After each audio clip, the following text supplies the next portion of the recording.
while we get the panelists seated, I'm excited to be here for the leadership panel on financing developers' costs. I think we've talked about around this a lot today, and here we've got a distinguished panel to really look at what is the issue. Is it money? Is it risk appetite? Is it the skill set? We've gone over and over again the huge needs, the huge demand for infrastructure assets and services here in Africa. And now we need to look at, on this panel specifically in the next 40 minutes, what are the issues around financing the developers' costs? And let me quickly run through our panel. We have Bruno Wen from DEG, James Leyland of PIDGE, Kennedy Bungane from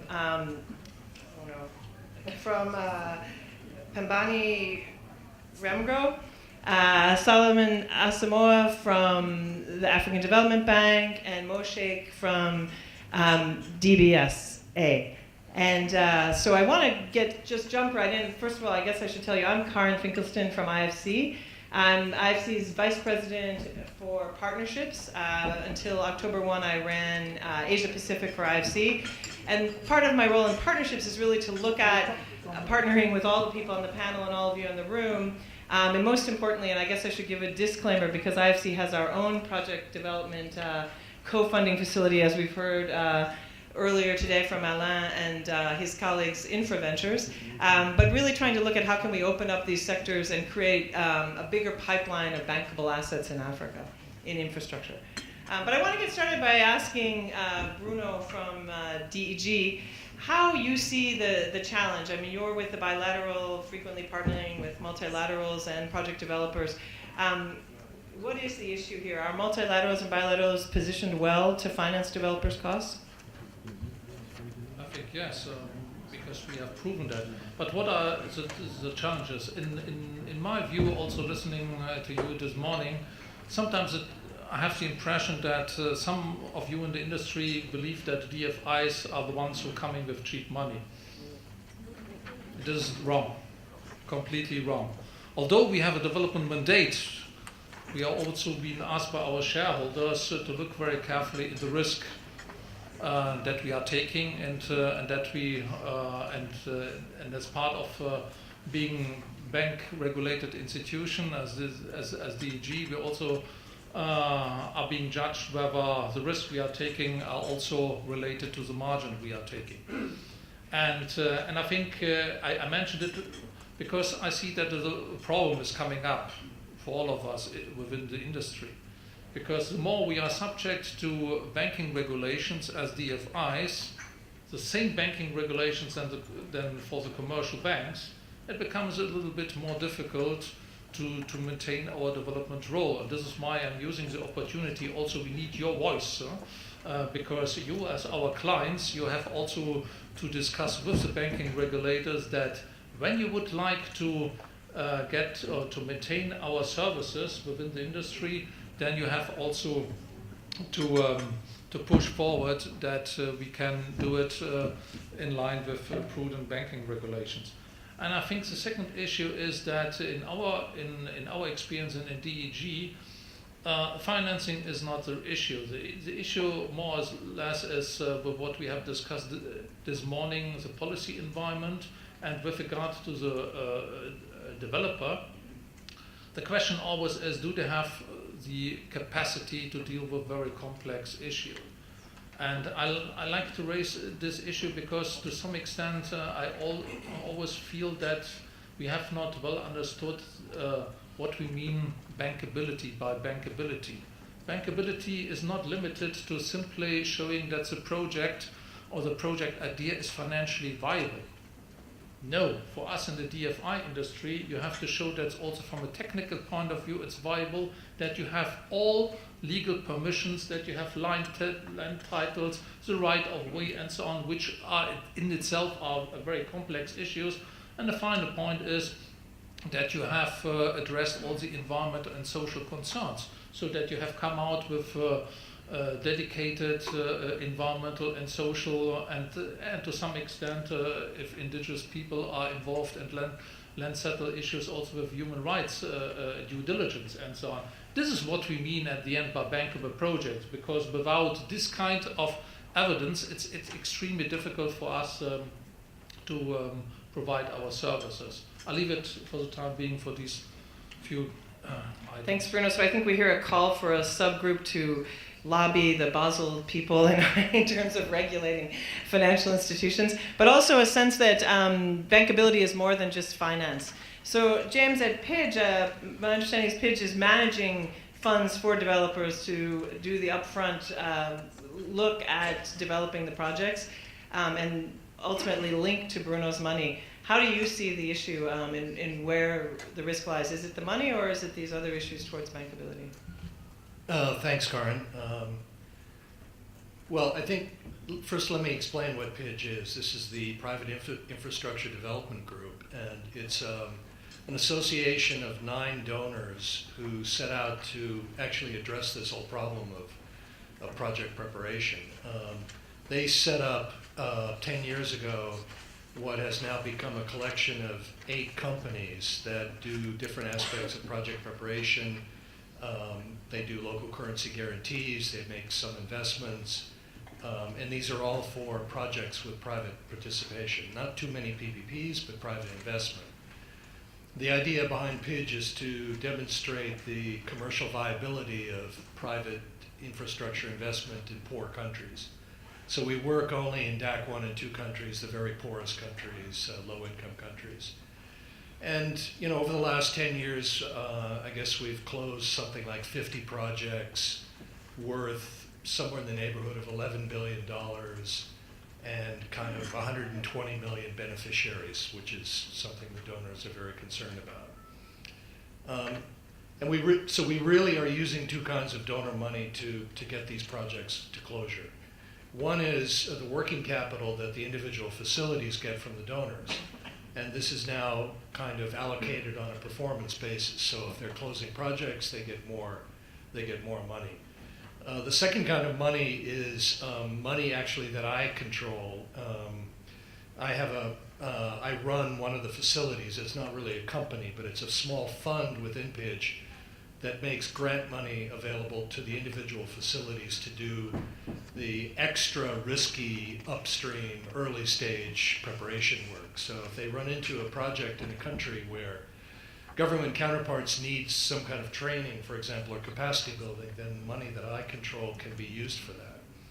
So it's kind of it's kind of the upstream work on preparation as well as the downstream stuff closer to financial close. And I think the donors think that this approach has been reasonably successful. But I guess the point to be made here is that the donors have money and they're willing to give it to an organization like Pidge after 10 years, pretty good track record. But it's,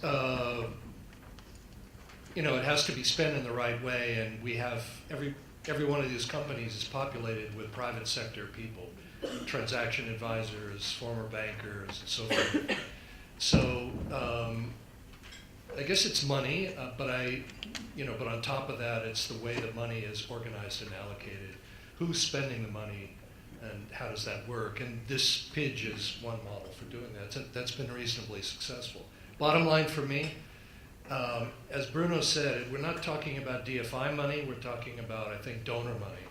And that's what we need for the early upstage preparation.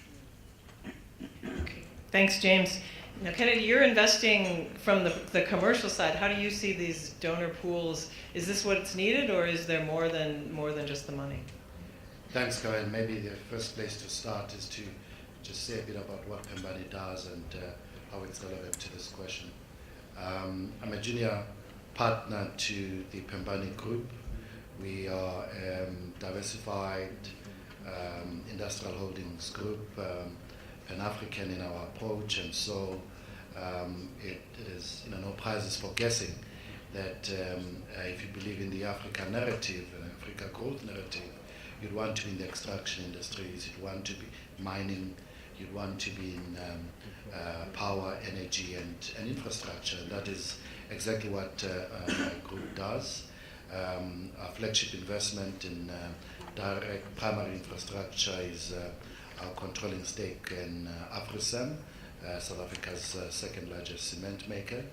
and we also have 2 renewable power plants, wind farm, Novos Fontaine, and also Puladi, a solar PV farm. We think these are growth areas. The opportunities in the continent are just so massive.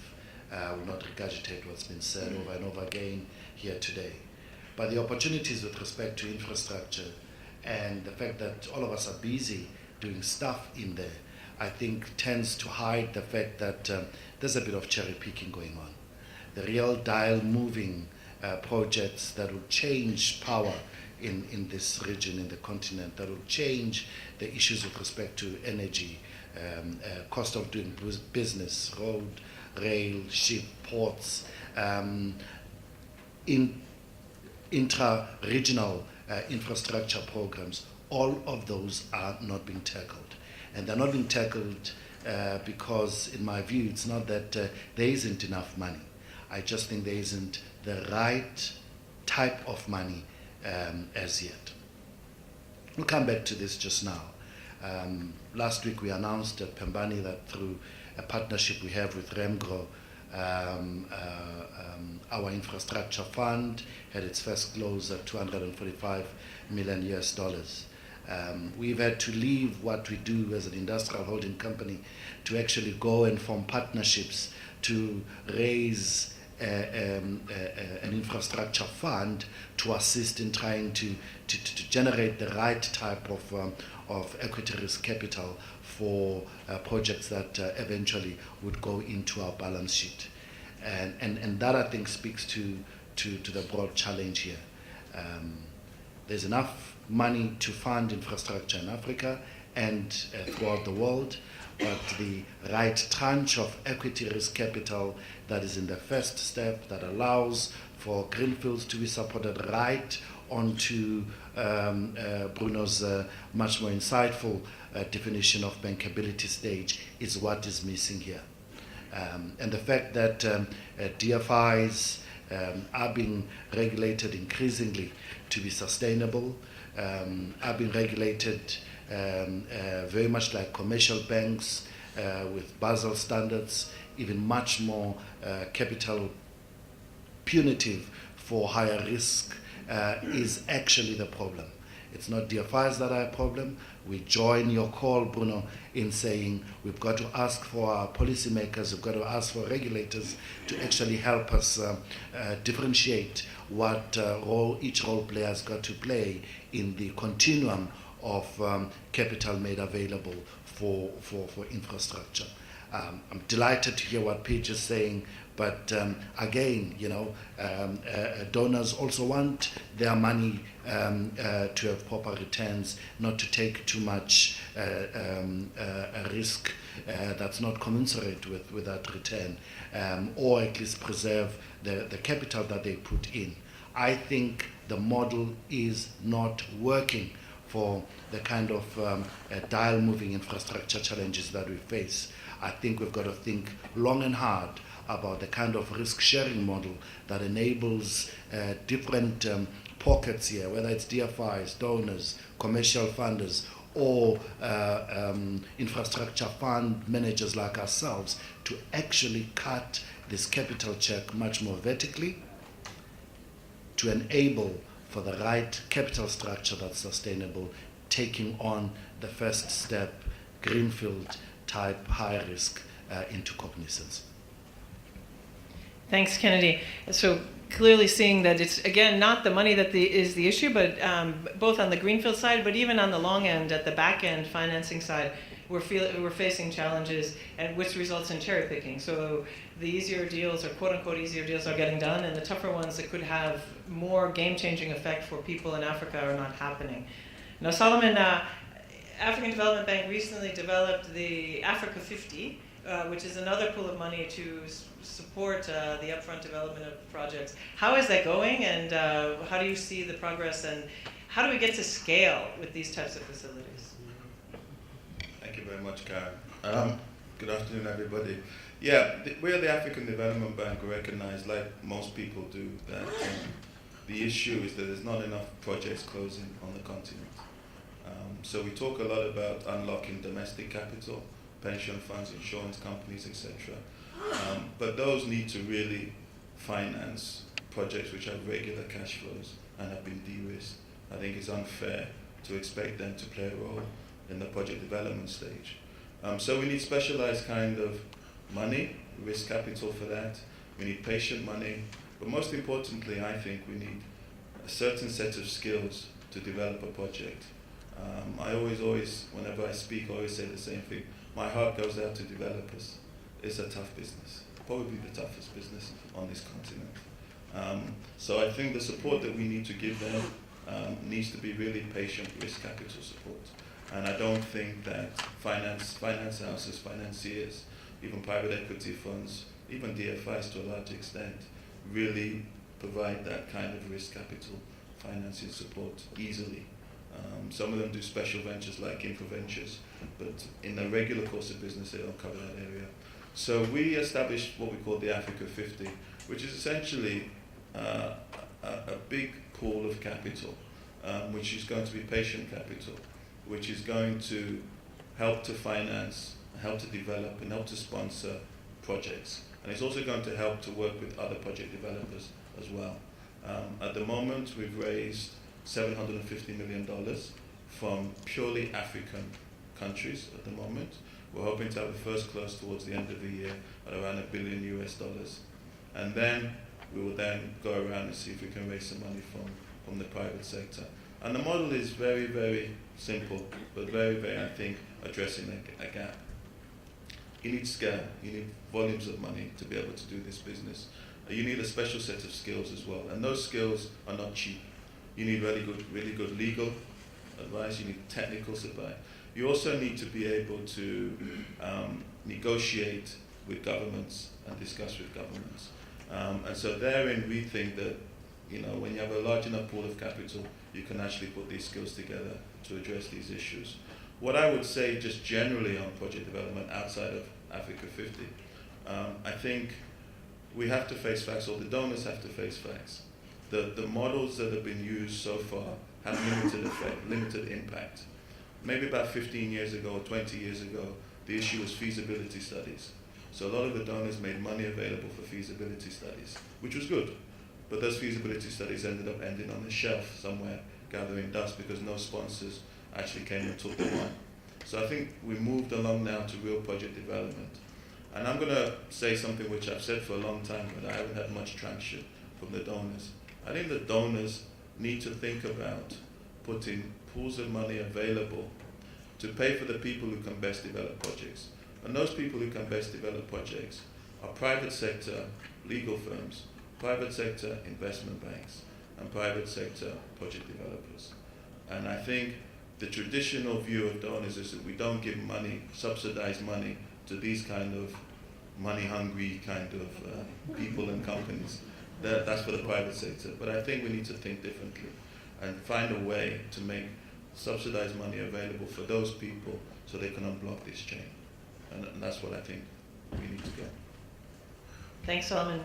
Yeah, I mean, I think it's great to see African Development Bank and infrastructures and infraventures and other players moving out of their traditional area to go into the upstream and start to develop projects. But as you said, we need to get to scale. So well, I want to ask you, you're participating in all parts of the capital structure of these projects. And how do you see this? I mean, is it more the skills or the money, or how would we channel the money better than we are currently if we think the money's out there?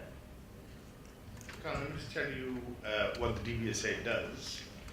We are an infrastructure financing institution, and in the words of the reluctancy, as a result of that, we are reluctant bankers, partly because we are development activists that want to see infrastructure roll out and address the deficit of infrastructure on the continent.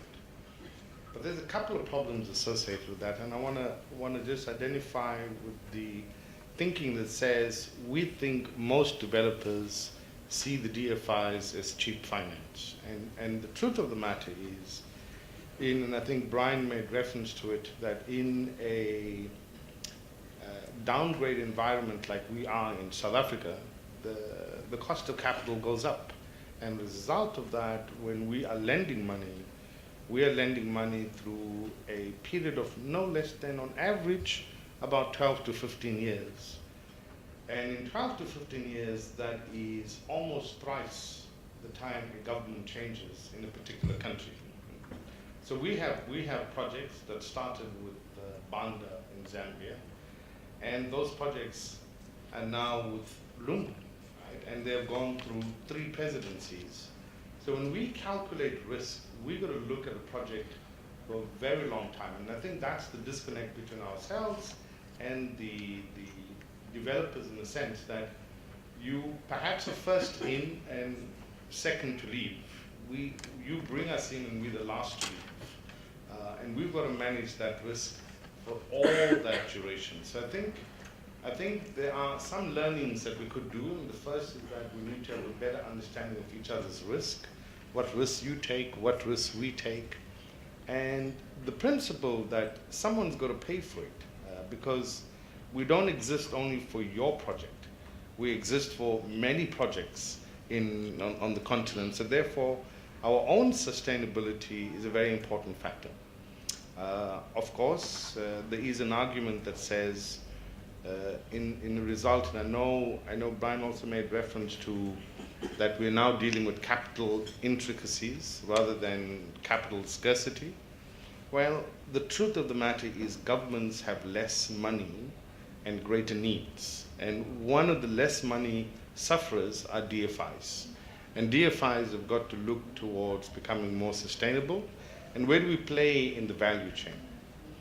Well, there's something very interesting happening with our own bank, the DBSA, because what we found that we can no longer compete with the likes of, and I don't want to put Solomon on the spot here, but we can no longer compete with a AAA rated bank like the African Development Bank. So it's forcing us to look at different value propositions in that entire value chain. And one of the things we've done is created a infrastructure development division where we intermediate between the private sector and government, and we offer a project management skill to ensure that that which government has tendered gets executed on budget, on time, and for which we charge a fee to keep us sustainable. So there are innovations taking place in the DFI world, and I think that's going to lead to great understandings and mutual benefits between us and developers.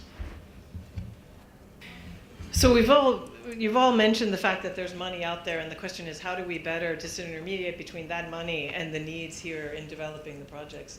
So is there a way that we can look at de-risking the upstream part of this project development? Is there a way to bring in some of the private capital, to bring in some of the pension insurance money, which is even tough to get in on the back end? But would there be a way for DFIs and others to play a role de-risking some of this upstream work so that we could get more money for a broader range of projects? Just throw it open.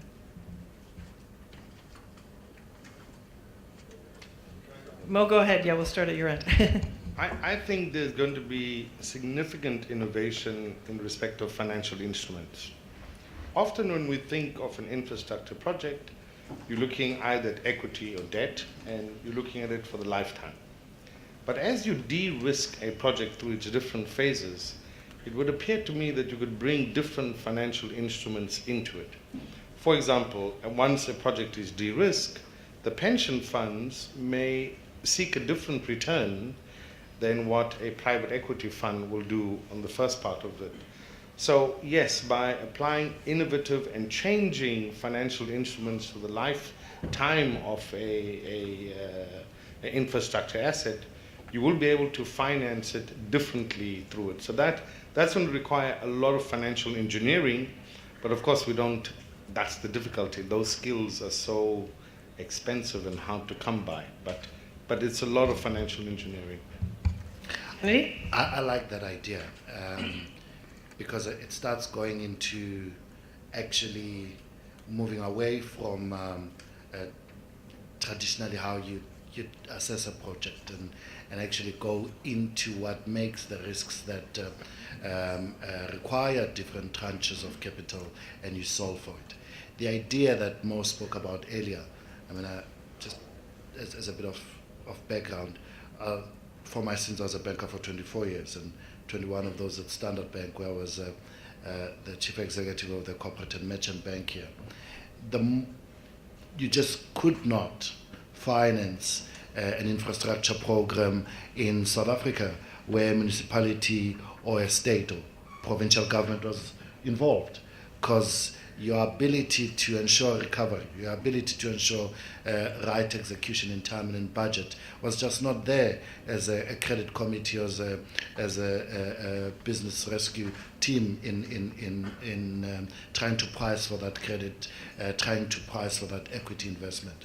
But just straight project management skills that a DBSA would bring in enables you to understand the risk that you're supposed to price. And so I think that is really great.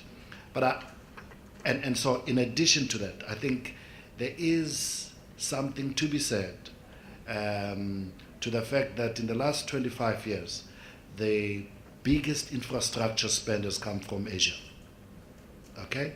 I mean, visiting Beijing or Shanghai or Shenzhen today, if you had been there in '85, it's chalk and cheese, right?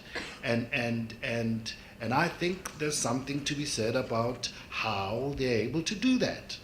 It is doing away with the traditional role of who provides subsidized equity risk capital, who provides developmental finance, who provides senior debt, MES, all of that. And actually having vehicles that you could say are a crowding in of all of these of this capital in one vehicle that goes in and takes on a project, and takes that project itself. If I am China Investment Corporation or a similar type vehicle, I then decide this is the amount of risk I cannot calculate. I attach the first 10, 15% of first loss to it, call it subsidized equity, and go on and tranche it differently and run the projects for the first 3 to 5 years until such time you can offload it to markets. That model, forgive the fact that it comes from a particular political system, but that model, I think, is what is missing, particularly for an area such as this continent that's got very big checks to write, and we do not have track record of executing projects on time, on budget. Thanks, Kenny. I want to go to Bruno, but I also want to disclose that I live in Beijing, and you are anticipating one of my questions, because it seems like Asian investors approach this from a different viewpoint. I think the challenge is you're getting the investments then developed, which are also strategic to them. So, are we getting the voice of Africa in these investments is another question. Doing business in Africa, you can't afford to be without Africa Investor.